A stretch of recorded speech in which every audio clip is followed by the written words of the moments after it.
on high-level people in the CIA, the NSA, and even Colin Powell not to go along with the program, but unfortunately, you know, he buckled, and you know, he's trying to get Bob Woodward to sort of write his mea culpa in a sense, but he was a big man in a tight spot, and he did not, I think, acquit himself very well. He didn't stand up and call a halt to the madness. Rice took over as National Security Advisor with a different agenda. She's a Europeanist. She's an expert on the Soviet Union. Cold War. Cold War, that's right. She was, and in a certain sense I think is still, mired in the Cold War. She came into the White House. She put down the issue of terrorism. The counterterrorism planning group, the crisis unit which the Clinton administration had formed, she downgraded it. Richard Clark, she demoted. The plan that he advised, she put on the file cabinet. That plan took then 9 months to get to the president's desk the day before September the 11th. We have just seen that the events of 9/11 were enormous, multifaceted, multi-step. My belief is that an operation of that enormity was probably in the works for many, many years. The fact that it happened on 9/11/2001 puts the Bush administration only 9 months into it. Prior to it, as we know, for 8 years, there was Mr. Clinton in the White House. What is, to the panel's mind, was Mr. Clinton's and his administration role in the events of 9/11?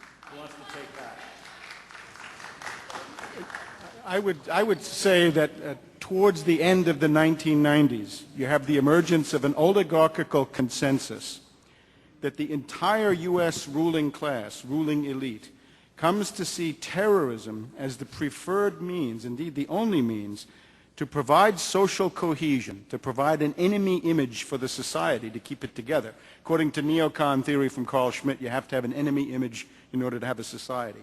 They were concerned, of course, about world domination and geopolitics, the continuing Russian nuclear deterrent, the economic dynamism of China, which is rapidly overtaking the rest of the world, the demographic dynamism of the Islamic world.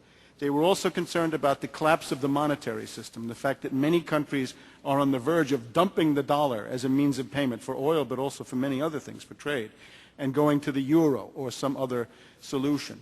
And towards the end of that period, it seems to me that you have this an oligarchical agreement that terror is the way to go. It's a very dangerous thing because now it means that the entire social order, the political parties, intellectual life, politics in general, all based on a monstrous myth. Now, concerning these presidents, I think it's very naive to think that whatever puppet happens to be sitting in the White House is somebody who actually has power.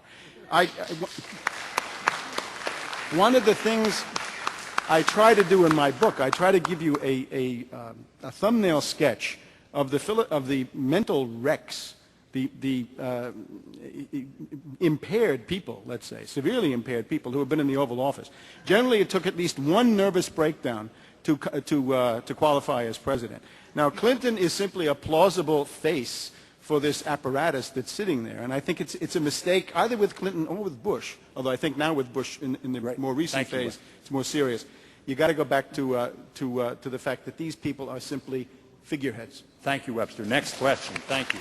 Sir, in the middle. My name is Garland Roberts. I'm head of the Black Alumni at Brooklyn Technical High School.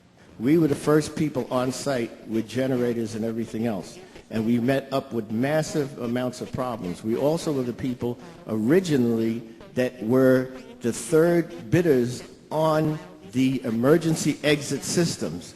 We personally knew the whole of the systems that go through the 2 World Trade Center, 7, and the hotel. and physically didn't need plans or anything else on site. They continuously tried to keep us from getting involved. They were telling us, well, we didn't need you. We knew the things intimately. They wouldn't let us underneath because the kids had told us, and other kids that were involved with the subways, that they had come up in the under subfloors where they had the different switches that cut off the floors, and we knew there were people trapped there. Now, there's another man that's important for your damn thing. That's Carl Ross, who was the other guy with us that we're trying to get them to let us actually draw out, show them where to go and everything else. Carl was important because when the first plane hit, he was late for work as an architect, and he was opening that door downstairs that comes from the, when you come from Jersey with the New Jersey path. When the plane hit and physically saw the rubble coming down, but the thing and he ran, but the thing that he questioned was he did not see JP4. And, you know, I don't know if you know, it's like a kerosene smell. He didn't get any of that down into that lower section that would have been part of the main structure. And nobody's addressed that at all. How do you get these other things into somebody to investigate? I'm not the goddamn media. I tried. I went to congressmen. I went to senators. I was with McCain. I joined the Republican Party to fight the goddamn right wing. We have to ask, how did the lower parts of those buildings fail when they were cold steel and they had 100% of their structural integrity, and yet they fell? The North Tower fell faster than the speed of gravity. That simply is not possible.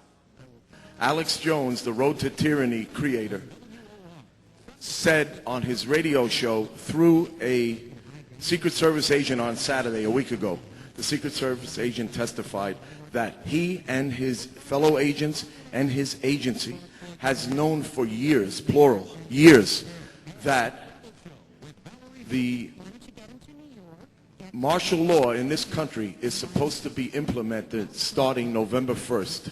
Before November 1st, they need to have a major catastrophe in order to get us to accept that without a major fight on their hands. What do all of you know about this horrible shit that's going on in our lives, and why has it taken so long for a panel like this that appears to be an honest panel for the most part? Why has it taken so fucking long for this to happen? At the beginning of June, I put out a release called Rogue Bush Backers Plan Super 9/11 False Flag Terrorist Attacks. And it essentially goes through the tremendous pattern of psychological warfare, terror demagogy, coming from the Bush administration, but also coming from Richard Clark, martial law bureaucrat, Ted Koppel, the controlled media, and so forth. And what this points to, I think that the big turning point is Bush's speech of April 21st, because he'd been trading on terrorism before. In the 21st of April speech to the editors, he essentially said, there's going to be another round of terrorism, and we're going to make sure that Iran never gets a nuclear capability. Now, therefore, the great danger right now is a second wave of 9/11 style terrorism, one or two orders of magnitude beyond. In other words, the ABC realm, atomic, bacteriological, and chemical. What I did try to point out at the same time in that article was that there are countervailing forces. It's more or less this. If you get successful super 9/11 terrorism, in other words, a new wave, you will essentially be freezing the neocons, Wolfowitz, Rumsfeld, Cheney, and so forth, into power, especially in the Pentagon. Now, who is there in the society who doesn't like that? I think the U.S. Army, strangely enough, is a candidate for not liking that. We look at Iran. Iran is 4 times the size of Iraq. It has 3 times the population. It's intact. It hasn't been bombed. It hasn't been starved by years and years of sanctions. When you look at Wolfowitz, the Army looks at Wolfowitz and they say, Iran is a meat grinder. He wants to put it into it. Are we going to allow Wolfowitz to have a coup and set up a neocon fascist dictatorship in the United States? I think the answer is there are some who don't want it, and that's the so-called Israeli mole scandal in the Pentagon is a desperate attempt to try to freeze, to stop that network from starting a war with Iran. Webster, thank you very much, and thank you all for coming. Thank you for your passion and what you all saw and reported. We really appreciate it. Stick around and talk amongst yourselves. Thank you for watching this video. Among all that you've seen, there is one silver bullet.